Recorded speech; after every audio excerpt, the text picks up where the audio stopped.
quickly tell the Gus story, you and Gus, when you was behind the goal line? Yeah, well, that's a great story. We ended up finding our way to Canterbury.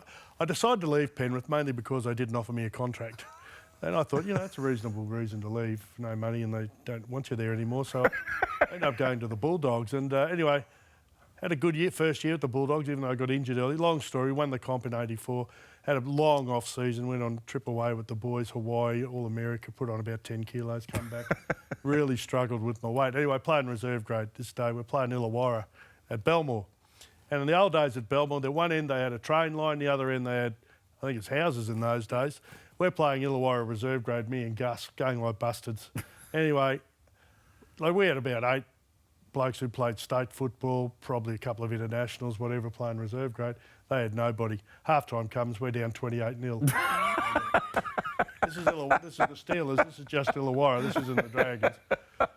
Anyway, coach gives us a rev up at half-time. We come out in the second half, we say, we can do this. If they can score 28, we can still do that. Within about 5 minutes of the half starting, they got a penalty kick for touch, winger in, me and Gus. They said, we'll smash this bloke. Ran straight between the two of us, scored under the stick. We waddle our way back behind the lines. We're up the end where the houses are. We're standing there waiting for this bloke to kick the goal. Next minute, we hear a window open, like... there's about 500 people there, so it wasn't hard to hear it. Next minute, one of the blokes puts his head out, one of these Lebanese bloke yells out, hey, girl, why don't you piss off back to Penrith? And I'm sort of standing next to Gus, said, that's uncalled for, that's not very nice. I went over, tapped Gussie on the shoulder, said, don't worry, Gus, you're going all right. Went and found my way back on the line.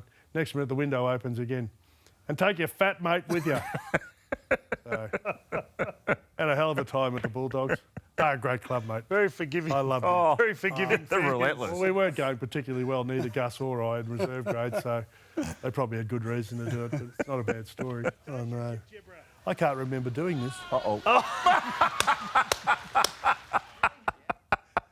You're supposed to stick your legs out. Well, have I got skis on? I don't even know if I had skis on there. Your belly flopped. I mean, it's just a G-up.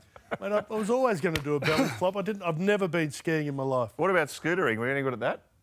Well, you have evidence here I'm not. Look out. Well, you know what I did. Slow down, Big Marn. I went too Hit fast. the brake. Well, what have you...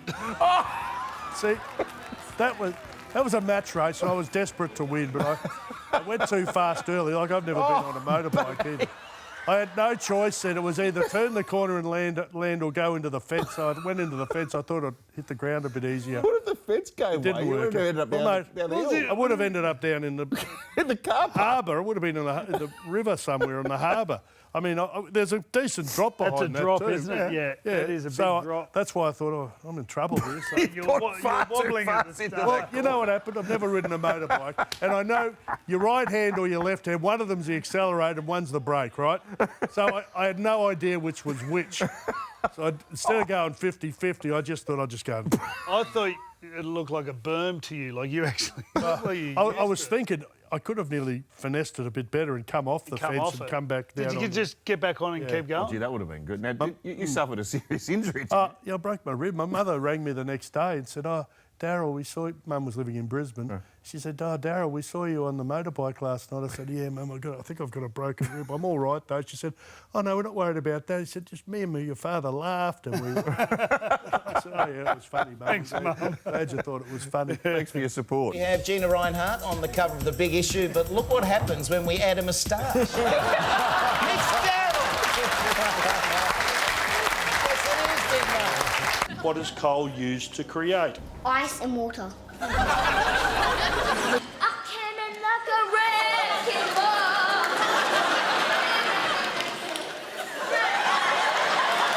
All right, Darryl, you're looking pretty solid back there at fullback, champ. You've got to catch this, OK, and then you've got to sprint 100 metres, score a try. I shan't be doing that. Righto.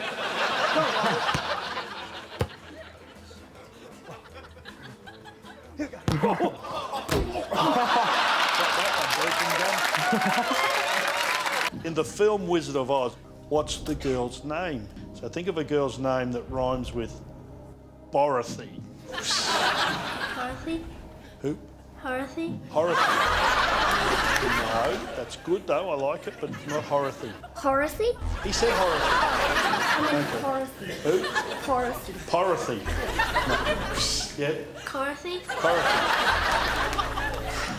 Yeah. Dorothy. Yes. Good stuff. Good How stuff. good was that? Well, mate, it's not that hard to rhyme with. What was it? Dorothy. Dorothy. I mean, there's only one thing. He said both of them Dorothy. said Horothy. It's Dorothy. It's easy. Was that good fun? Oh, it was great, mate. It was great. I used to do it every Monday afternoon. Yeah. And it was funny. After I did them, I'd come home and I'd sometimes think, you know what, that was really, really, really good. And they were always pretty good. And other times I think, it wasn't that good, but they're genius. It's at Channel 9. They cut it up so it was always pretty good. Kids are funny. Oh, it was funny. You don't know what they're going to say. They're honest, mate. Yeah. They're honest. They sometimes tell the truth. You got to get them relaxed, though, like, because a few of them, the kid dancing and, like, you know, sometimes you sit down in front of kids and you don't get boo out of them. No.